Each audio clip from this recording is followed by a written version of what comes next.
میرا دوست اللہ. یہ دوستی ہے اللہ کی جو لب لباب ہے، حاصل ہے ایمان کا.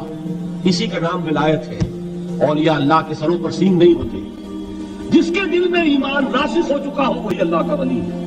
جسے اللہ پر یقین ہو چکا ہے وہی اللہ کا ولی ہے. جسے یقین ہے اللہ میرے ساتھ ہے، میرا مددگار، میرا پشت پناہ، میرا ساتھی، میرا دوست، میرا محبوب، میرا محب. اللہ اہل ایمان سے محبت کرتا ہے. واللہ یحب الصادقین.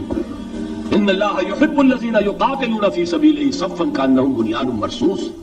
اللہ محبت کرنے والا اہل ایمان محبوب، اور اہل ایمان محبت کرنے والے اللہ محبوب. والذین آمنوا اشد حبا للہ. آپ تصور کیجئے جسے یہ رشتہ ایمان یا رشتہ ولایت حاصل ہو جائے، الا ان اولیاء اللہ لا خوف علیہم ولا هم یحزنون. آگاہ ہو جاؤ، اللہ کے دوستوں کے لیے نہ کوئی خوف ہے نہ کوئی حزن ہے. اور میں بیان کر چکا تھا خوف اور حزن کے خاتمے ہی کا نام امن ہے. زوال خوف، زوال حزن. یہ خوف اور حزن کیوں آتے ہیں بار بار؟ اللہ تخافوا ولا تحزنوا، دونوں آ گئے. الا ان اولیاء اللہ لا خوف علیہم ولا هم یحزنون، پھر وہی دو. وہ کیوں ہے؟ خوف ہوتا ہے کسی مستقبل کی بات کا، یہ نہ ہو جائے، وہ نہ ہو جائے، یہ نقصان نہ پہنچ جائے، یہ تکلیف نہ ہو، یہ غضب نہ آ جائے. خوف ہے مستقبل سے. حزن ہے یہ کیوں ہوا، یہ نہیں ہونا چاہیے تھا، یہ میرا فلاں چیز میرے ہاتھ سے جاتی رہی ہے، فلاں موقع نکل گیا، اور بیٹھے ہوئے ہیں اندر ہی اندر کوڑ رہے ہیں. صدمہ ہے اور رنج ہے. اور جو اللہ پر ایمان رکھتا ہے وہ جانتا ہے ما اصاب من مصیبت فی الارض ولا فی انفسکم الا فی کتاب من قبل ان نبرأها ان ذلک علی اللہ یسیر لکی لا تعصوا علی ما فاتکم ولا تفرحوا بما آتاکم واللہ لا یحب کل مختال فخور. اس زمین میں یا تمہاری جانوں میں کوئی تکلیف، کوئی مصیبت نہیں آ سکتی سوائے اس کے کہ جو اللہ نے لکھ دی ہو اس سے پہلے کہ وہ ظاہر ہو. جس کو یہ حقیقت معلوم ہو گئی اس کو یہ طرز عمل اختیار کرنا چاہیے. جو چیز چھن جائے، جاتی رہے، چھوٹ جائے، اس پر افسوس نہ کرو. کس نے چھینی؟ دوست نے. دوست کے فیصلے پر شکایت. دوستی کو بٹا لگا رہے ہو. سرے تسلیم خم ہے جو مزاج یار میں آئے. اگر دوستی ہے تو پھر تو تمہیں گردن جھکانی چاہیے کہ ہر ساقی ہماری عین الطاف، جو بھی میرا ساقی میرے پیالے میں ڈال دے اس کا کرم ہے. جو اس کی طرف سے آئے اس پر کوئی رنج نہیں، کوئی صدمہ نہیں، کوئی غم نہیں، کوئی شکایت نہیں، کوئی شکوہ نہیں.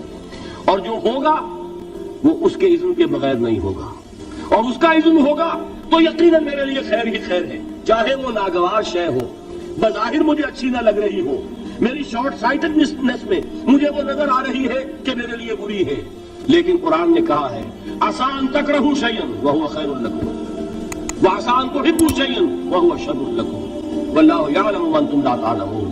ہو سکتا ہے تم کسی چیز کو ناپسند کرو درحال کہ اسی میں تمہارا خیر ہو، اور ہو سکتا ہے تم کسی چیز کو پسند کرو درحال کہ اس میں تمہارا شر ہو. اللہ جانتا ہے، تم نہیں جانتے. جب مجھے یہ بات معلوم ہو گئی میں نے اپنا معاملہ اللہ کے حوالے کیا. سپردم پہ تو مایا خیش راہ اتانی حساب کم و بیش راہ. اے رب جو تو چاہتا ہے وہ ہو. تیرے علم میں جو شے میرے لیے خیر ہے وہ ہو جائے. میری کوئی پسند نہیں، میری کوئی چاہت نہیں. یہ ہے راضی برضائے رب. اکبر الہآبادی نے اسے کہا ہے رضائے حق پہ راضی رہ. یہ حرف آرزو کیسا؟ خدا خالق، خدا مالک، خدا کا حکم تو کیسا؟ جب میں آ گیا بیچ میں میری پسند، میری مرضی، میری خواہش، میری چاہت، یہی تو شرک ہے. ما شاء اللہ کان وما لم یشاء لم یکن. جو اللہ نے چاہا وہ ہوا، جو اس نے نہیں چاہا نہیں ہوا. اختیار اس کا ہے، میرا تو نہیں. رضائے حق پہ راضی رہے، یہ حرف آرزو کیسا؟ خدا خالق، خدا مالک، خدا کا حکم تو کیسا؟ اقبال نے اسے کہا ہے فارسی میں. اب آپ کہیں اس کا ترجمہ بھی کرو تو وہ مجھے ذرا اس وقت کچھ بہت ہی بدذوقی کسی بات نظر آئے گی. جائیے پوچھئے کسی سے جسے فارسی آتی ہو. برو کشید پہ جا کے ہست بود مرا چے اقتہا کے مقام رضا کشود مرا. مجھے تو تمام پیچ و خم سے نکال دیا اس مقام رضا نے. میں راضی برضائے رب ہوں، جو فیصلہ اس کا میں اس پر راضی. تو کہاں کا حزن اور کس کا خوف؟ یہی زوال حزن اور زوال خوف، یہی ہے امن، یہ نتیجہ ہے ایمان کا. تو جان لیجئے یہ ہے لب لباب، یہ ہے حاصل ایمان کا.